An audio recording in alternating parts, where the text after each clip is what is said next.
This builds something stronger on every front.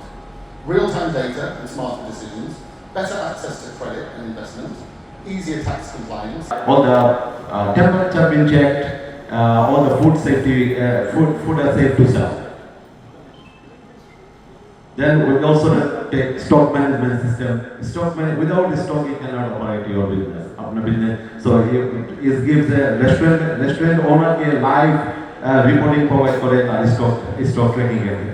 এই জন্য আমরা ইনশোর করেছি যে ফ্রম ওপেনিং টু এন্ড পর্যন্ত আপনার বিজনেস সিমলেসলি রান করতে পারে উইদাউট ইন্টারনেট।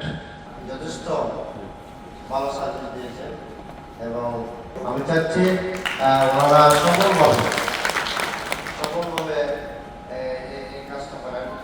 এটা করতে গিয়ে ওনাদের মানে বাংলাদেশের কন্টেস্টে করতে গেলে অনেক জায়গায় ওনারা সুযোগ পাবেন, সেই মনোমানসিকতা নিয়ে শুরু করতে হবে। কারণ ইংল্যান্ডের মাটিতে বিভিন্ন ইকোসিস্টেমকে ডেভেলপ করতে হলে বিভিন্ন সাপোর্টিং এজেন্সি থেকে যে সাপোর্ট পাওয়া, যেটা একটা সবাই ওয়ার্ল্ড মিডিয়ার অ্যাম্বাসেডর হিসেবে কাজ করবে আমার বিশ্বাস, এবং ওয়ার্ল্ড মিডিয়া সব ক্ষেত্রে ওনার প্রচার এবং প্রসার হবে। পাশাপাশি ওনারা একটা সেলফ কন্টেইন কোম্পানি হিসাবে সিলেটে ডিজিটাল প্ল্যাটফর্মে কাজ করবে।